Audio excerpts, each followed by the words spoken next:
Vamos até o meio da floresta, ainda com o segundo teste acontecendo. O mestre do vale estava em uma caverna de encontro a um velhote. Pede para seus homens ficarem de vigília, enquanto acompanha tal senhor moribundo caverna dentro. Logo pergunta se os preparativos foram suficientes. Então, chegam até uma cela. Aí ele informa que este será ainda mais perigoso do que o anterior. E o velho pede para não chegar tão perto assim, pode estar preso, mas ainda assim, esta era uma besta sinistra. Esse título é dado às bestas que transcendem a natureza comum e são poderosas. Este é o nome do Caçador dos Fracos, um demônio quimera que foi achado nos mares do norte. O líder do vale ordena que quando ele der o sinal, é para libertá-lo nas montanhas. Logo somos levados até a montanha, e o nosso garoto estava feliz por ter achado uma bandeira tão fácil, e ao seu redor haviam diversos participantes já sem vida. Enquanto sugava o que da morte do último, o espírito perguntava se por acaso vai destruir a base da bandeira e carregar pela montanha adentro para continuar se alimentando. Não parece ser uma boa ideia, já que ela estava presa em um pedaço de metal e seria pesado carregar. Vê que tem algo escrito no meio da bandeira, e ao ler todas as frases, nota que isso era o início de uma técnica de formação de espadas. É tipo um padrão. O espírito explicou que é estranho ter uma formação de espadas incompleta escrita nesta bandeira. Então, ambos assumem que as técnicas estão divididas entre as demais bandeiras. Logo, parece que os avaliadores querem que os participantes encontrem as demais bandeiras. Imagina que isso seria tipo uma missão secreta, e as demais pessoas deverão encontrar este segredo mais cedo ou mais tarde. Isso era interessante. Parece que vai precisar lutar contra os demais para encontrar estes tais segredinhos das bandeiras. Sabendo disto, Gueon decide cortar parte da madeira que suportava a bandeira, e ao fazer isso notou uma aura saindo. Isso era um feitiço, e não parecia ser um tipo de armadilha, mas parecia que a feitiçaria ali foi desfeita ao invés de ser ativada. Ouviu um berro estridente ao fundo, e parece que algo foi solto na montanha. Do outro lado da montanha, o grupo do calvo estava arrebentando na porrada outros participantes. Os garotos no chão perguntavam como ele poderia ser tão forte assim sem ter que usar energia interna. Todos entram em consentimento e decidem fugir do calvo de seu grupinho, mas o cara não ia deixar eles fugirem tão facilmente. E logo correu atrás dos fujões com uma sede no seu olhar. Precisava matar todos e colocar as suas cabeças em estacas, para que assim os demais participantes não mexessem com o seu grupo até o final do evento. Mas todos pararam de se mover quando um ser apareceu das sombras e atacou o figurante à frente. Aquilo era uma fera, uma besta, um monstro. Seus olhos em vermelho mostravam a identidade de um assassino. E cá entre nós, se eu topo com um bichão desse no meio da noite, meu irmão, eu não ia ficar igual esses patetas aí, apenas olhando com uma cara de bunda. Mas o calvo manda todos recuarem devagarzinho, sem nenhum movimento extremo. Sabia que não poderia matar este bicho sem energia interna.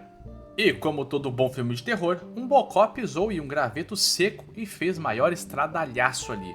Por conta disso, a besta os encarou com uma vontade assassina incrível que exalava a todos os cantos.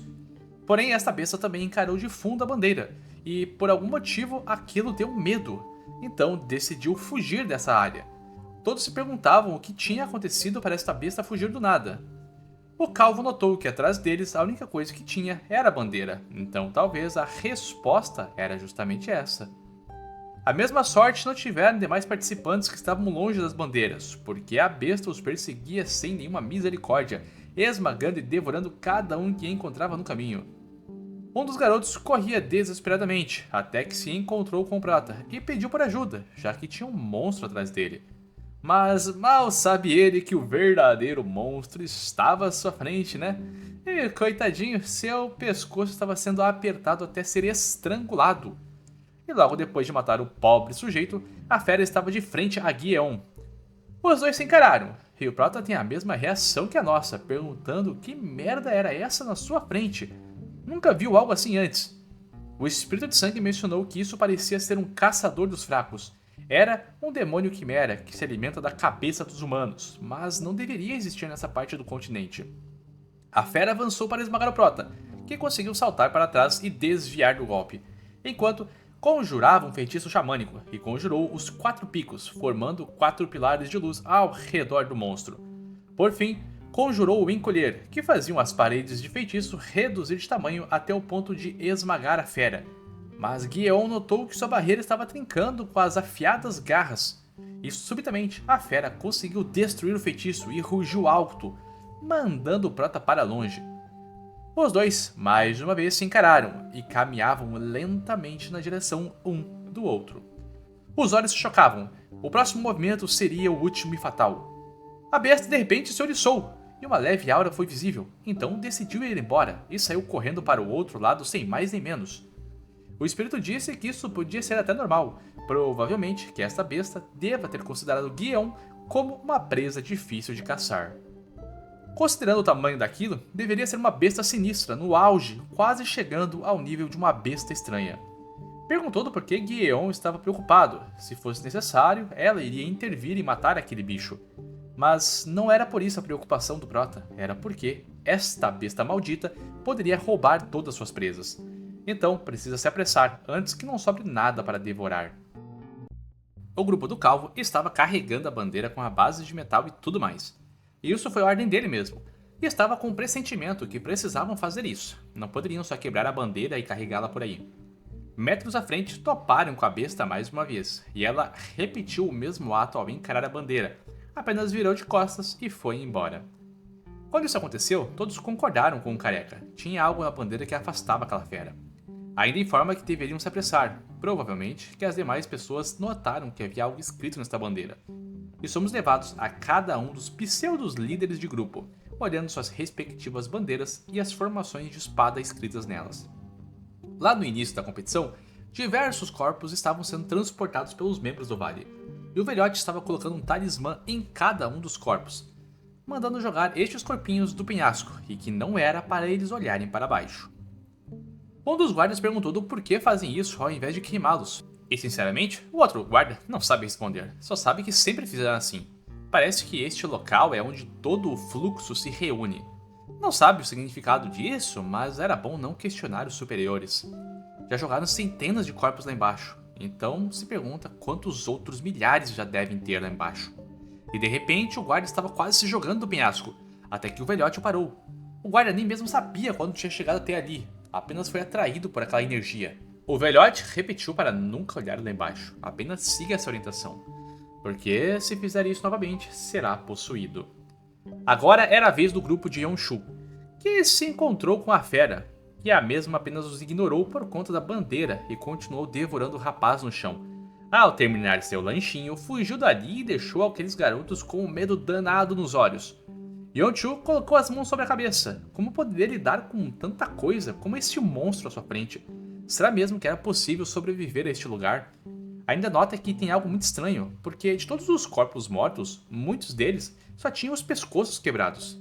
Tinha algo muito sinistro acontecendo na montanha. O Prota terminou de absorver mais um corpinho, e estava bem triste, porque quase não tinha nada de energia lá dentro. E estava bolado, porque isso era o mesmo que comer o resto do prato de outra pessoa. E alega que se isso continuar, vai precisar matar a besta. O espírito pede para deixar isso com ela, já que o garoto não pode usar energia interna, e isso seria bem difícil para ele. Então, Guion remove o espírito da boneca com o ritual xamânico. E como sempre, muito chamativa, a loira sai fazendo a maior dancinha de TikTok. Com isso, foi a caçada da besta. Seria rápido para ela. Subiu até os céus e tentou encontrar tal besta, mas não conseguia sentir, tinha algo estranho interrompendo. E olhou ao horizonte, e lá tinha uma energia transbordante e imortal. Alguma coisa enlouqueceu naquela região. Voltou rapidamente para Guion e, com uma euforia estampada, avisou que achou algo ainda mais incrível e pediu para segui-la até um determinado lugar. No caminho passaram por uma das pontes anteriores, e até mesmo haviam marcas de rodas de carroça subindo a colina. Ao chegar mais perto, notou uma energia bem poderosa de lá. Encarou o penhasco, e haviam centenas de talismãs que davam contenção naquela energia demoníaca. O espírito questionou se conhecia o veneno Gu, e claro que sim, é basicamente colocar centenas de cobras, escorpiões e centopeias venenosas em um jarro, e deixar eles lá até que haja um único sobrevivente. E é dito que o sobrevivente vai ter o veneno mais poderoso de todos, assim sendo chamado de veneno Gu. E esse dito cujo provavelmente estaria lá embaixo. Os olhos de Guion ganharam muitos ânimos ao ver isso. Ele conseguia ver o lamentar das almas. Os mortos lá embaixo estavam buscando pela liberdade, e grilhões prendiam suas almas. não conseguiam escapar do fim deste penhasco. Muitas pediam por ajuda. O espírito mencionou que essas correntes eram um feitiço xamânico, algo que Guion também usou para prender as almas neste reino. Só que neste caso, as almas estavam presas em um só local, devorando umas às outras. É tipo um abismo da morte. Ainda se pergunta se o tal veneno Gu que nascer aqui será tão poderoso quanto um espírito de nível azul, assim como a loira. O espírito orientou a usar o ritual de vinculação e sugar todo o que demoníaco, mas Guion fez diferente. Saltou com o intuito de ir em direção a tal energia. E ela logo chamou de idiota. Se pulasse no meio de tantas almas se devorando, quem seria devorado era ele. Guion só olhou para trás e provocou a loira. Sabe que, no nível que está agora, não poderá fazer nada na Associação Celestial. Precisa ser mais poderoso, precisa de mais poder. E se tem uma mísera possibilidade de aumentar a chance de vingar o espírito e ficar ainda mais poderoso, isso com certeza valia o risco. E mais do que isso, todo este lamentar, essa dor, este sofrimento, era uma tentação difícil de ignorar. Ao saltar no abismo, as almas estavam cobiçando Guion, porque aquilo era um corpo vivo. Elas desejavam sair dali o quanto antes. Durante a queda e usando o anel xamânico junto de feitiços, começou a conjurar várias formações, até que chegou na técnica de selamento, criando uma barreira enorme ao seu redor.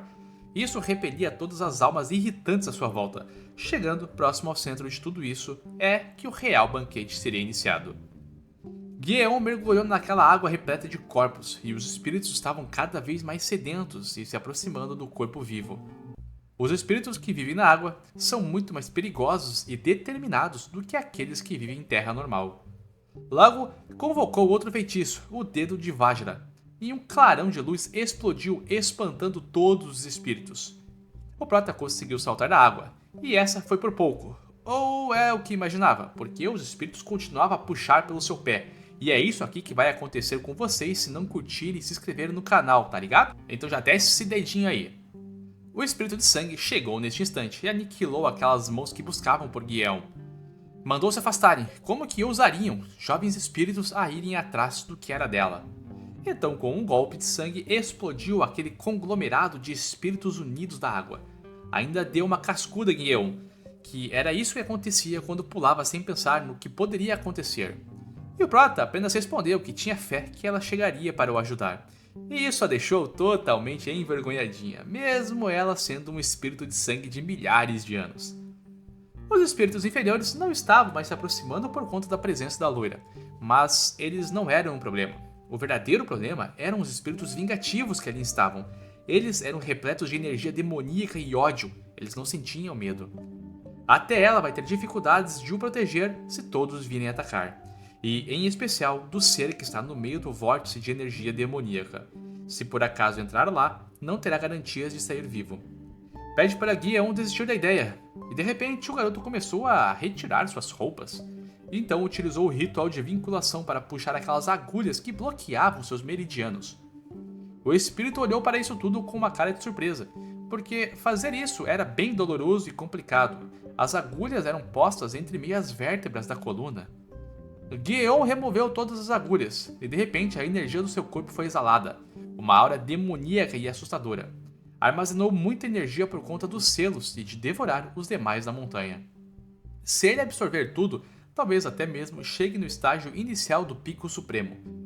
E agora, o Ki da Morte exalado fazia os espíritos não quererem chegar perto do garoto. O prota só retirou as agulhas agora porque se fizesse isso na montanha, sua aura seria sentida pelos artistas marciais do vale. A ideia de entrar naquele vórtice era insano, mas se conseguir o que tem lá, vai evoluir muitos e muitos anos de treinamento. O espírito decide ir chamar a atenção dos demais, enquanto o garoto poderia só correr e alcançar o que tivesse lá na frente. Ele desejou que desse o seu melhor para sair vivo. Então ela iniciou seu ritual de sangue, convocando a barreira de sangue.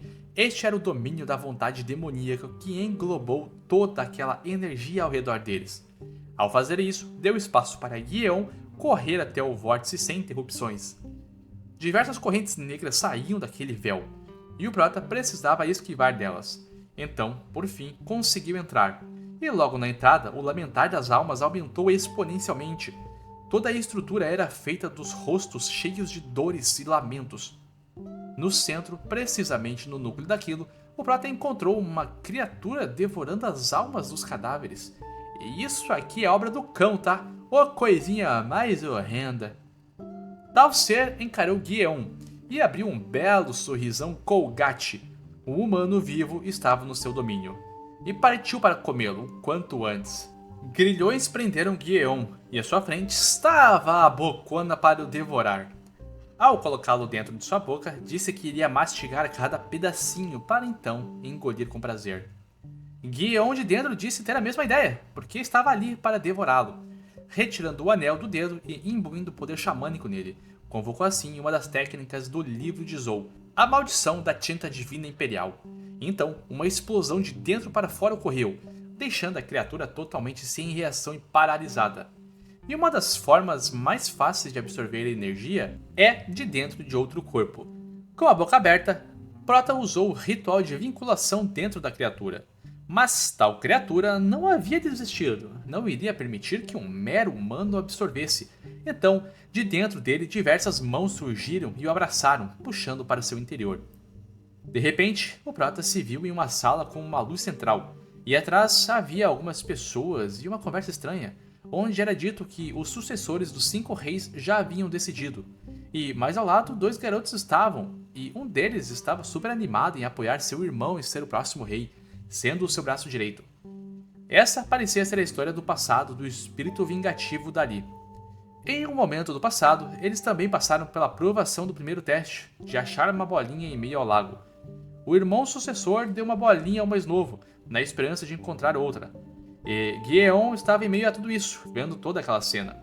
Então passamos para o segundo desafio, onde o irmão mais novo matou o mais velho, exclamando que sua vida seria muito mais fácil sem um maldito que teve tudo e tinha pena do seu irmão mais novo. Antes mesmo do mais velho responder, foi morto à base da pedrada na cabeça. O mais velho foi morto porque não percebeu o tipo de inveja que seu irmãozinho tinha por ele. Assim, acabou sendo transportado e também jogado no mar de corpos. Mesmo depois de morrer, continuava sofrendo, continuava sendo atormentado pelos espíritos à sua volta. E em algum momento se recusou em ser devorado e começou a devorar os demais espíritos. Decidiu devorar a todos e também iria devorar o humano que invadiu o seu espaço. Este espírito vingativo possui muito apego, raiva e frustrações, emoções que estão criando uma tempestade violenta. Este sentimento é muito parecido com o do Prota, a vingança. Confiando na mente, ergueu suas mãos em meio a esta tempestade e começou a conjurar feitiços xamânicos.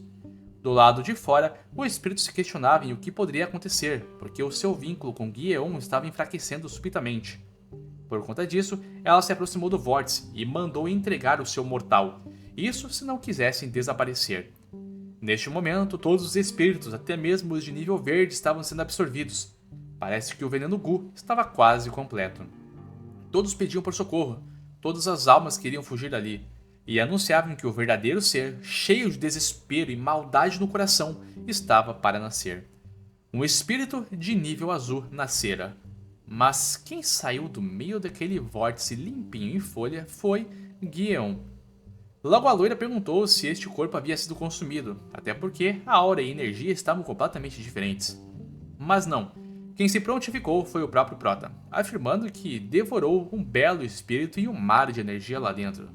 A energia de Guion era enorme, ele realmente tinha absorvido um espírito de ranking azul. A loira mandou o Prota jogar tudo para fora, isso porque um corpo humano era um recipiente que tinha limites, e antes de absorver tanto poder, precisava de iluminação e aumentar o seu nível do ki interno.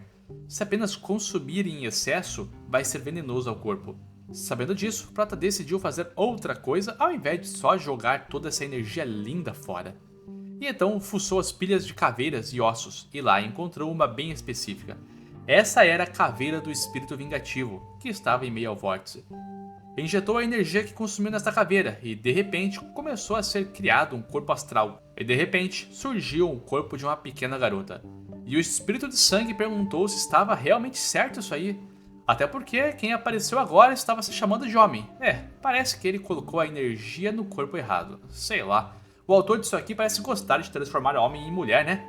Mais precisamente agora transformou em uma lolizinha. A garota berrou em o que diabos os dois eram, e o espírito de sangue pegou em seu pescoço, questionando quem deu autoridade para falar em voz alta. Guion, ao seu lado, mencionou que só a trouxe para este plano para tomar como familiar. Então, a caveira que usou como recipiente foi destruída em grãos de pó, e decidiu engolir, com isso formando um laço familiar entre os dois. A loira viu que não foi só coincidência ter virado familiar, parece que o garoto descobriu a fórmula. Então, somos levados ao outro lado, lá no pavilhão dos assassinos dentro da Associação Celestial. Este carinha aqui se chama Enzel, faz parte dos assassinos do submundo. Ele tem o ranking de sol. Logo à sua frente viu a vela se apagar, então correu até o outro cômodo, onde havia uma jarra grande e várias correntes, todas destruídas. Ficou paralisado e pasmo. A arte dos venenos a qual colocou e a arte do espírito divino do seu mestre haviam sido destruídas. Então algo muito grande deve ter ocorrido lá fora no vale. Enzel ainda estava saindo de seus aposentos e logo se encontrou com o xamã que estava aguardando do lado de fora, tentando convencê-lo a tirar o seu discípulo do vale. E aqui confirmamos que Enzel é um dos mestres de pavilhão da Associação Celestial. O velho logo mencionou que não era a hora para estas preocupações, porque o espírito divino foi destruído. Alguma besta de altíssimo ranking deveria ter feito isso, no mínimo uma de ranking mítico. Ordenou que Zou pegasse os equipamentos necessários para irem até o Vale da Morte. Isto era algo bom para Zou, porque poderia usar desta situação para terminar com os testes. Voltando ao Prota, o espírito de sangue ainda estava indignado em como o garoto conseguiu criar algo assim. Enquanto a garotinha estava a milhão ao seu lado, tentando saber o que aconteceu e como se tornou um familiar. À sua frente, o Prata perguntou seu nome, e a pequena tentou ser agressiva, até que notou a aura demoníaca saindo de Guion. Então, arremessou sua cabeça ao chão em respeito, e informando que seu nome era Gil Sorra, ao novo mestre. E até mesmo latiu quando foi pedido. Outra esquisitinha do bando chegou. A loira ficou impressionada, não era normal espíritos vingativos darem seus nomes tão facilmente. Tanto é que nem mesmo ela, que está esse tempo todo ao lado de Guion, disse seu nome ainda. Mas informou ao garoto que tinham duas energias saindo de seu corpo, e isso era bem estranho. Guion só sorriu, porque se lembrou de uma técnica do livro que ela mesma tinha, o ritual dos 8 estilos da destruição. Proferiu os dizeres de herdar e habitar em forma de juramento, sangue sem dualidade com limite limitado. E dizia mais um monte de abobrinhas e passagens que nem faz sentido para nós. Agora ele era capaz de dividir sua energia entre o núcleo principal e o núcleo secundário. A loira engoliu seco, porque para um artista marcial fazer isso, precisava avançar a um novo reino marcial. Mas este mortal fez isso usando uma das técnicas do estilo da destruição. Fazendo isso, é como se tivesse o dobro da energia interna que um artista marcial do mesmo nível. Notou também que o dia começou a clarear, e o Prota não teria muito mais tempo ali. Infelizmente, a ideia inicial de Guion era matar todo mundo e deixar só 7 deles vivos. Logo vamos até Entre Meia Floresta. Lá temos 2 grupos que estão lutando. O Calvo está ali para roubar a bandeira de Yonshu.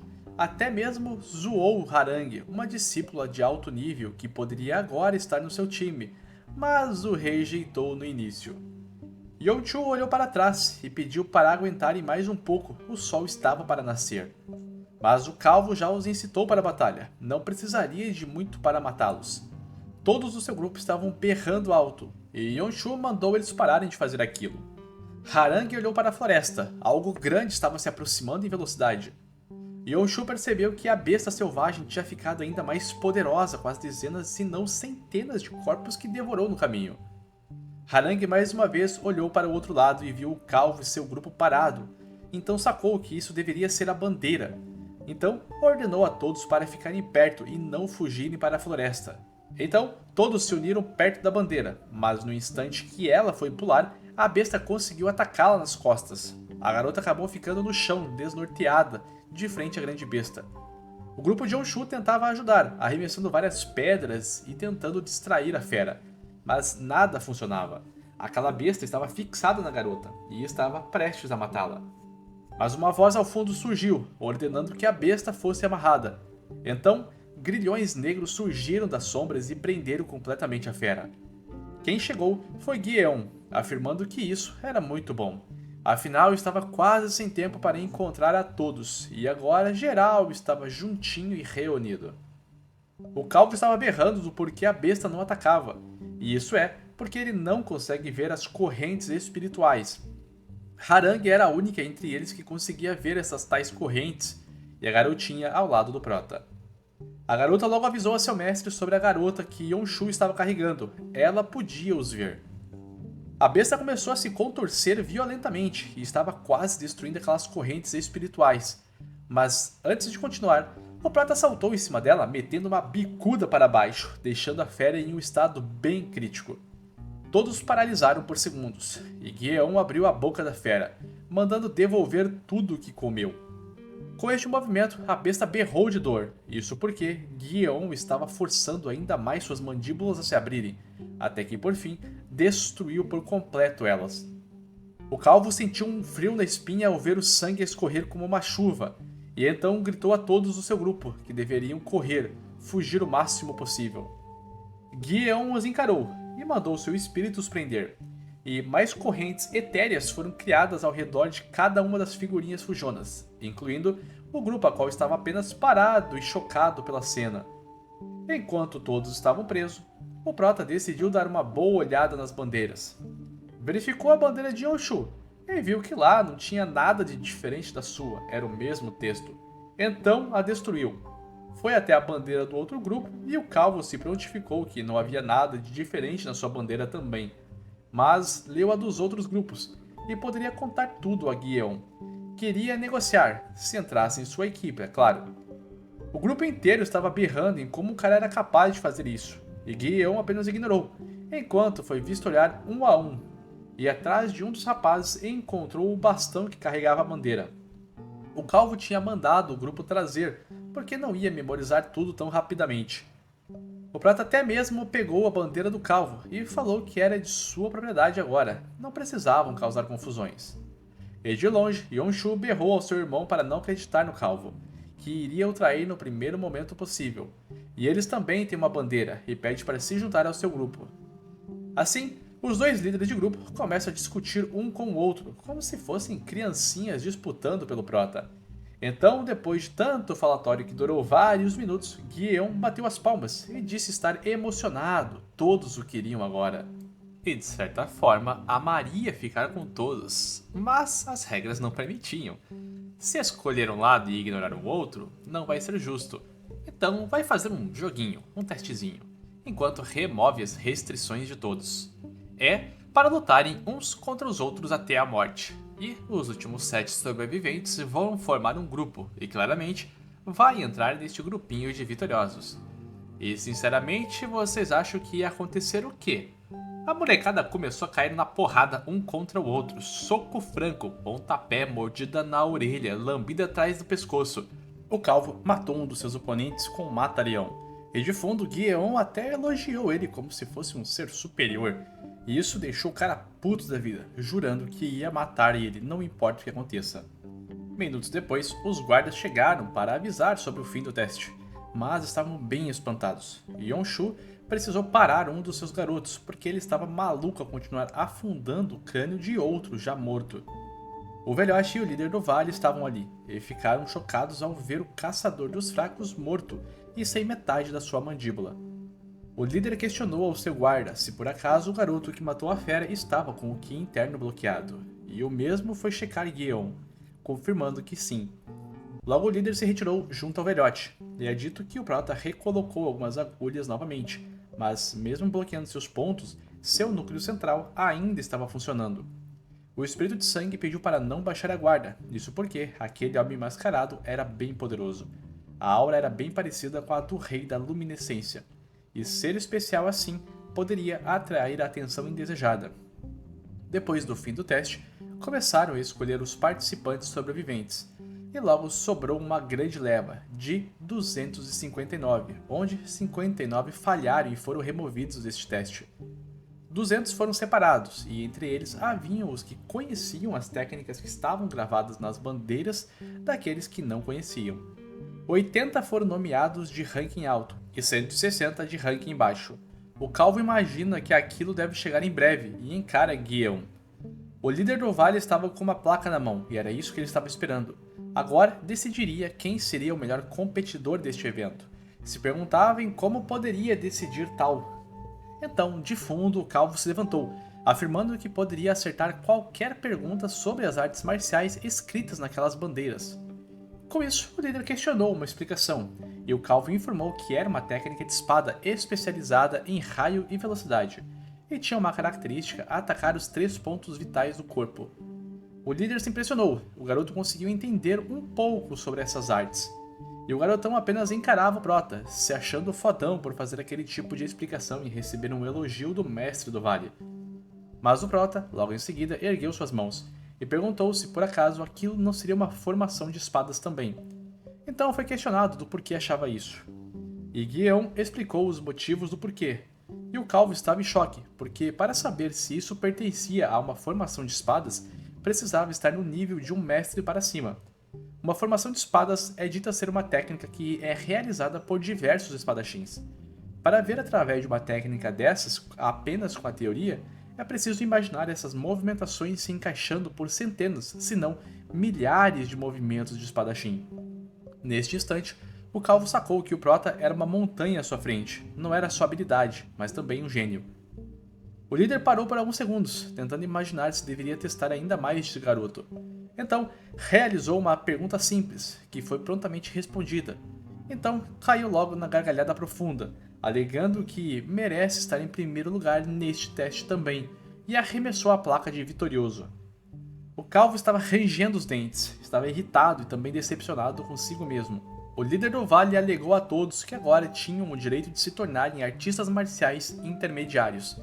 Mas como nada é de graça neste mundo, vai dar início ao terceiro teste. E a galerinha ele tá como? Querendo ir pra casa tomar um banho, triste. E o caboclo me vem com mais um teste, meu Deus. Diz em voz alta que é para a formação das 8 inscrições do céu e da terra. Este era o nome da formação de espadas que estava na bandeira. Foi criado pelo antigo líder da associação, e era necessário 8 artistas marciais e no máximo 32 para performar. E para quem for menos bobinho, o teste é para 8 pessoas executarem a formação de espadas. Aqueles escolhidos como líder de grupo vão passar automaticamente e não dependerão de resultados. E todos terão um dia para descansar e assim deveriam formar seus grupos para executar tais técnicas. Também ordena que os assassinatos uns aos outros não eram mais permitidos nessa fase. Por último, e não menos importante, vai retirar os bloqueios de meridianos de todos. Ao ouvir isso, a galerinha ficou felizona, e o calvo só pensa em matar Guion quando estiver livre de suas amarras. Somos levados para dentro da associação, mais precisamente no pavilhão vermelho. Aquele pavilhão lá que é dito ser do Sesgo. Shairin estava entre meias cortesãs, se disfarçando. Precisa encontrar com Guion, e acabou nessa situação depois de subornar um guarda e ele dar a dica de entrar por este local. Ao seu lado, uma senhora chegou e avisou que a garota seria levada para conhecer alguma figura de alto escalão pela sua beleza. E Shairin ficou totalmente horrorizada, imaginando milhões de coisas. Voltamos até o calvão de cria. Depois de alimentado, estava pronto para iniciar o seu plano diabólico e maquiavélico.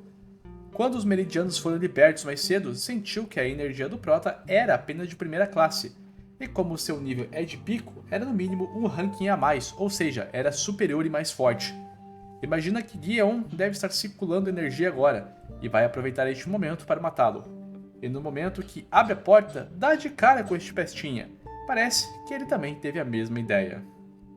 Minutos depois, todos os membros que estão neste pavilhão ficam incrédulos, porque observam a cena de Guion carregando o já estapeado e surrado calvo, e descendo as escadas com o pobre coitado como se fosse um saco de batata.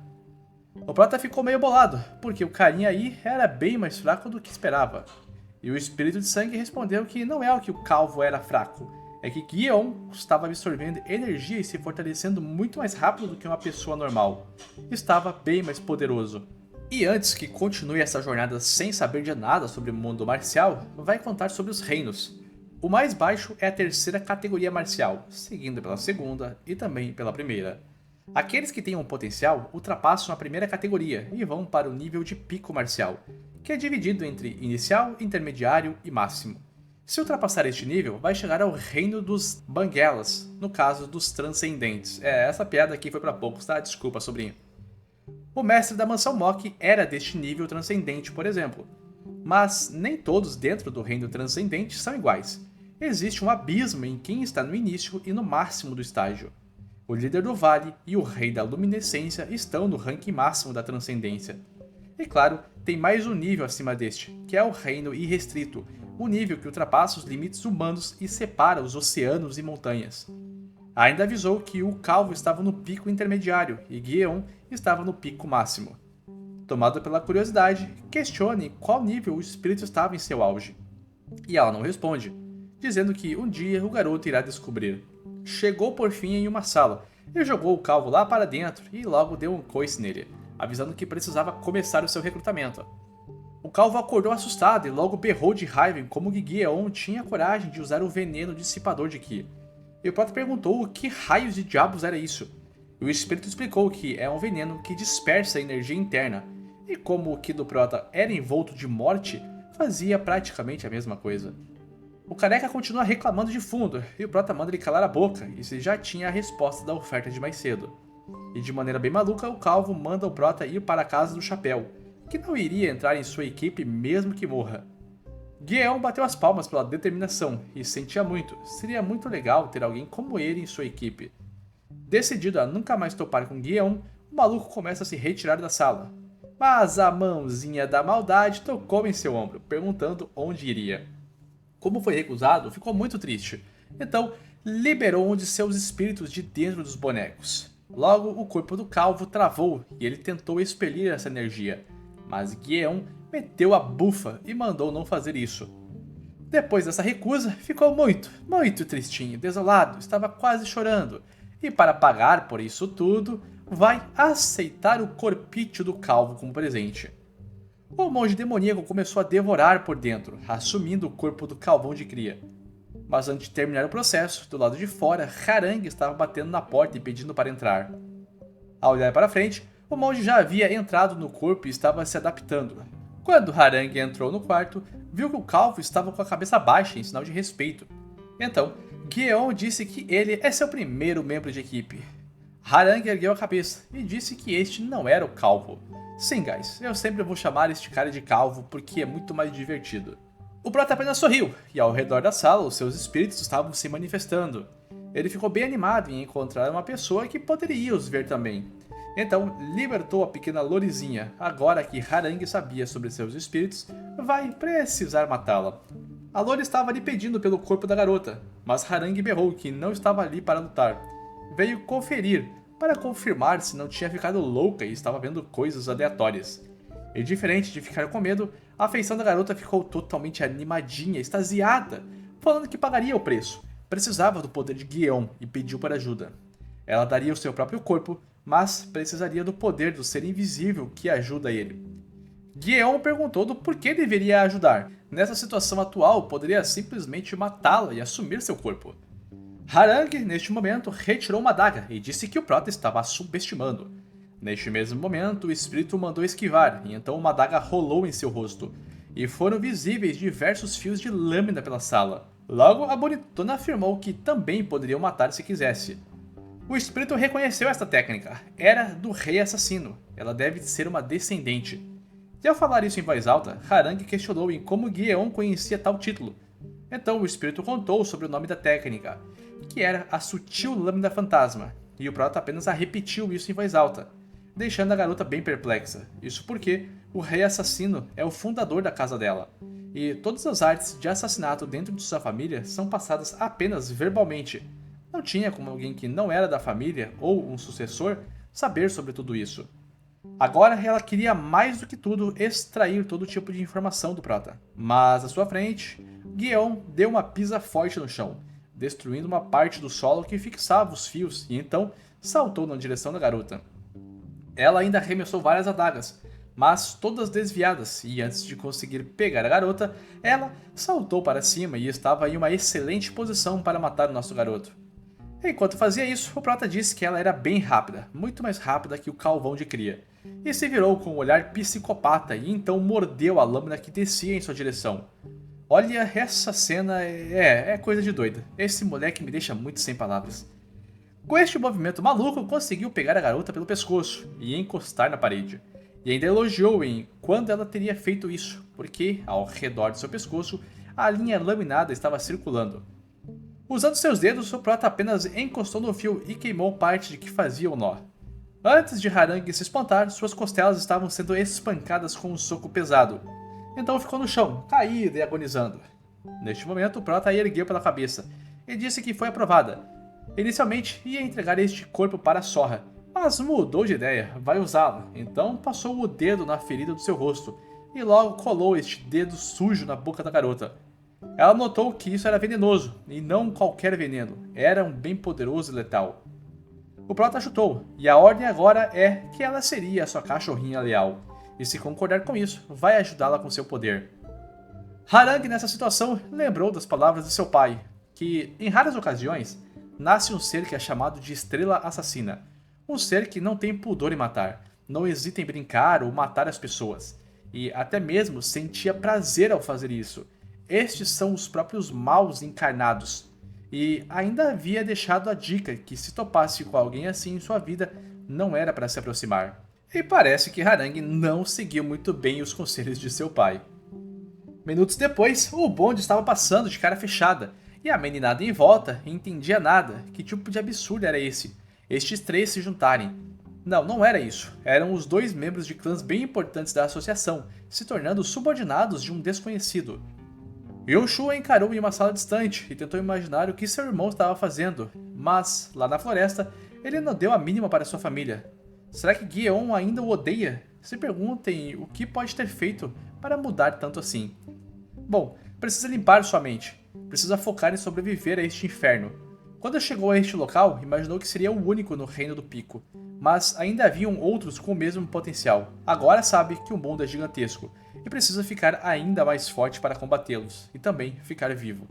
E pensava nisso enquanto performava vários ataques de combinação. Na porta, apareceu um garoto questionando se Yonshu era realmente da mansão Mok pelo seu estilo de luta. Este é Mazang, e logo perguntou do porquê um garoto da facção ortodoxa estava no Vale da Morte. Yonshu e este cara sobreviveram às provações desde a segunda etapa, então de certa forma tem uma leve confiança nele. Mas era estranho alguém que não era da facção da justiça e do bem conhecer suas técnicas. Mazang pergunta se a mansão por acaso traiu a facção ortodoxa, e ainda completa que se por acaso Yonshu tem interesse em se tornar um superior dentro da associação. Isso porque, uma vez que finalizar os testes e sobreviver às provações do Vale da Morte, vai receber a chance de ser um discípulo dos 5 reis ou dos 3 líderes de seita. Com essa informação, Yonshu caiu desnorteado na cama. Agora fazia sentido do porquê todos estavam batalhando, todos estavam dando suas vidas por isso. Era uma chance única na vida para subir na pirâmide social. Se tornar um discípulo dos 5 reis ou 3 líderes é a mesma coisa que ter grande influência no futuro de Murin. A sua luta para sobreviver só o deixou mais próximo de ser um destes discípulos. Por fim, responde que foi pego como refém, e sinceramente nem sabia sobre nada disso. Ainda pergunta como Mazang sabe sobre suas técnicas, e o garoto corre na janela e pede para ficar em silêncio. Observa aos arredores e diz ser um espião da facção ortodoxa, faz parte da força oculta. A facção ortodoxa é o pilar de Murin, junto das outras 3 forças, como a Associação Celestial e da Aliança Não Ortodoxa. Na facção existem 4 organizações, e o grupo especializado em assassinato e missões secretas é a Força Oculta. Mazang se senta e informa que a parada é urgente. 15 pessoas da Força Oculta se infiltraram no vale, mas muitos deles morreram, 11 ao total morreram na segunda prova. E fecha a cara, dizendo que aquele maldito andando nos corredores com toda a moral foi o culpado. Guion matou 9 dos seus na segunda etapa do evento. Sabe que os dois são irmãos, mas mesmo assim afirma que vai matar Mok e Guion a qualquer custo. E como a situação era urgente, precisa da ajuda de Yonshu também. O garoto tenta avisar que seu irmão é insano e louco, mas Mazang apenas concorda e diz ter alguém ainda mais louco do seu lado. E do lado de fora, nos corredores, vemos uma beldade caminhando. Esta, que faz parte da força oculta, é dita ser um monstro pela sua força, e não só isso também. Partimos de volta para o Prota. E o espírito perguntou se ele não iria descansar, e o garoto apenas debochou que pode descansar quando morrer. E sobre isso aqui é muito frase de coach, né? Antes de continuar, ao seu lado, quem abriu a porta foi essa doidinha. E é dito que ela é um monstro porque obteve um corpo que era incapaz de sentir dor, através de muitos experimentos e feitiçarias. Por conta disso, acabou com uma personalidade um tanto perturbadora, e do nada tirou as roupas ao entrar no quarto. Seu nome era Neong, e apenas afirmou que queria usar e abusar do corpício do prota. Eita indecência, hein? Minutos depois, Guion estava colocando na cama, já desacordada e sobre lençóis. Ela estava com o olho roxo. Igualdade de gênero é distribuída igualmente nos punhos do prota. Ele a nocauteou quando pulou em sua direção totalmente peladona. Sora deu a ideia brilhante de entrar no corpo desta garota. E então, somos levados para o lado de fora, com Mazang correndo pelos corredores, esperando que não cheguem tarde. Então, voltamos a minutos antes, quando Yonchu pediu desculpas, mas não poderia ver algo tão terrível ser feito a seu irmão. Sua intenção é ir convencê-lo a mudar de alguma forma. A ideia de Yonchu é trazer seu irmão de volta às raízes da facção ortodoxa.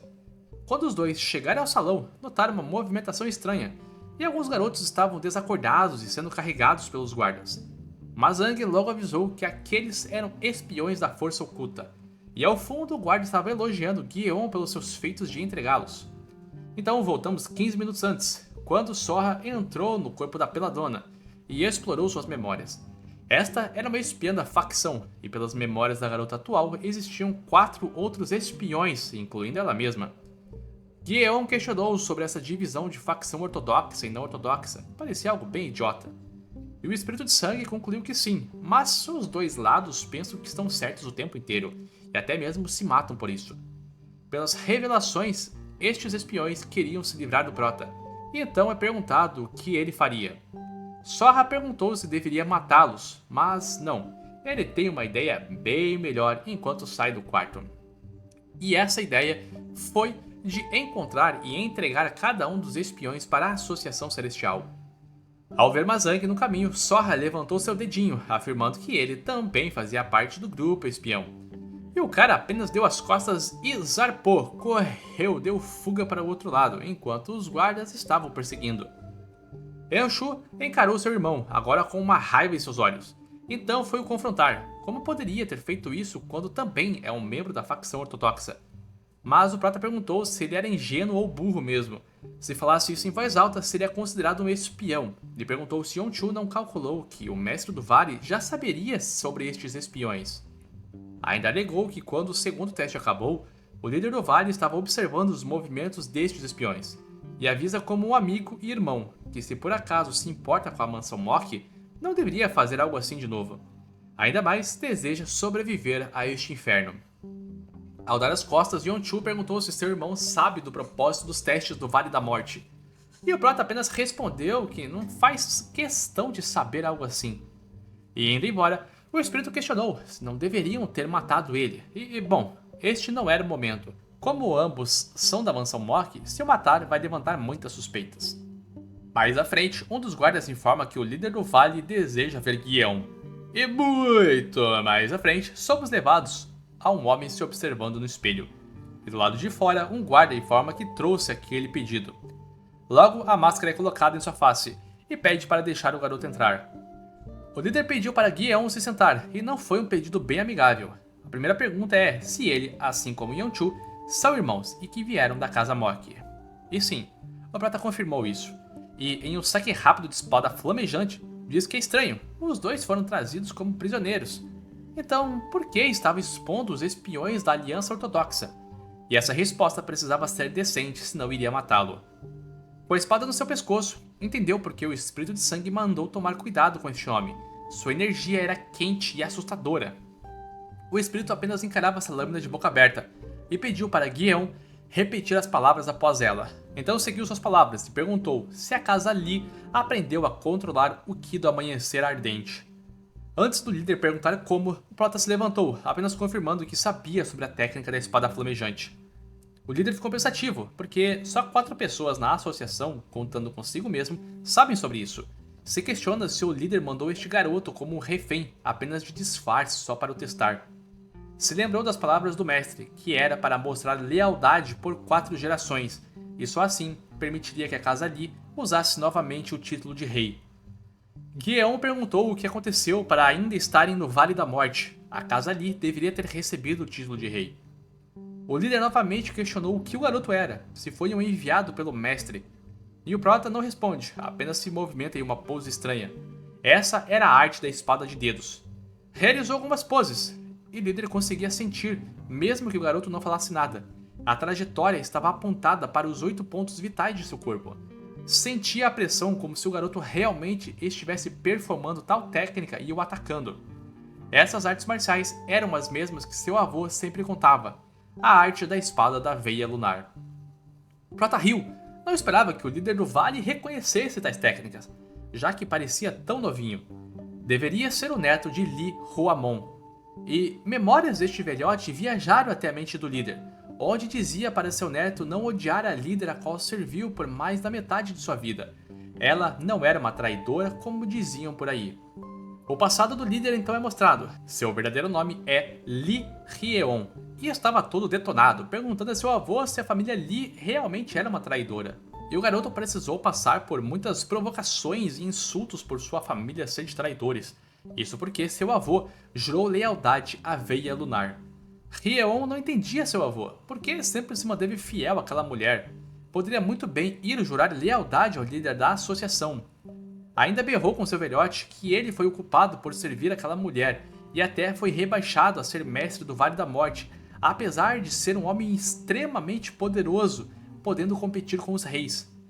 Não entendia do porquê seu avô fazia isso, e apenas berrou indignado indo embora. O garoto não entendia porque tinha que pagar pelos pecados de outras pessoas, e seu avô sempre dizia que isso é porque eram súditos daquela mulher. Após este evento, parou de conversar com seu avô e focou em treinar. Virou o bodybuilder da espada. Graças a este foco, alcançou o 5º nível da arte das técnicas da espada flamejante. Foi a primeira pessoa em sua família a alcançar tal nível antes dos 20 anos de idade. Imaginava que poderia chegar ao nível de seu avô e até mesmo muito mais. Mas a ganância foi seu veneno. Isso porque o seu avô sempre aconselhou a não subir para o 8º estágio antes de dominar completamente as técnicas anteriores. E Hyeon fez isso. Tentou alcançar o 8º domínio de maneira apressada. Então, enfrentou as consequências. Sentia que naquele momento iria morrer pelo seu próprio ki ardente. Mas de fundo, seu avô apareceu e estava absorvendo tal energia. E ele não poderia fazer isso, porque mesmo ele não tinha poder para restringir toda a energia. Mas o velhote fez isso por amor ao seu neto. Absorveu toda a energia e deixou as chamas consumirem seu corpo ao invés do seu neto. Era sua primeira vez vendo seu avô em anos, depois daquela discussão. E os olhos do velhote ainda eram serenos, mesmo sendo consumidos pelas chamas. E ter que assistir seu avô queimar até a morte por um erro seu e ser incompetente para ajudá-lo foi o seu maior trauma. No funeral de seu avô, revelou a seu pai que foi sua culpa a morte do avô. Mas ninguém da sua família o puniu. Isso porque o velhote não queria isso. E então foi entregue ao garoto o último poema escrito pelo velhote. Lá estava escrito que ele se recordava dos passos, seguindo aqueles das vestimentas negras e flutuantes à frente. Não importa quanto tempo tenha se passado, aqueles momentos nunca saíram de seu coração. Hyeon não sabia o que fazer. Até o último suspiro seu avô se manteve leal, até mesmo quando seu próprio neto insultou tal lealdade. E foi neste momento, neste poema, toda a situação que decidiu carregar a vontade de seu avô à frente, pelo bem dele, pelas memórias dele. Vai vestir esta máscara, mesmo que ela seja pesada, mesmo que traga vergonha. Vai enganar a todos ao seu redor e manter a lealdade de seu avô acesa. Vai esperar pelo dia do retorno da senhorita, a qual seu avô sempre desejou ver novamente. Então voltamos ao presente. Hyeon perguntou quem diabos era o garoto e como sabia de tais técnicas. E melhor do que qualquer explicação, era o líder ver com seus próprios olhos, e de dentro do boneco o prota começou a liberar a aura. Então, a figura do espírito de sangue começou a aparecer e era igualzinha aos contos de seu avô. Um cachimbo sempre à mão. Uma beleza inigualável. Ela era forte, poderosa e mais linda do que qualquer uma na associação. Enquanto tirava a máscara e caía de joelhos, olhou para Guion e para o espírito, anunciando que ele Li Rieon, o patriarca da família Li, saudava a mestre da veia lunar, a sua senhora.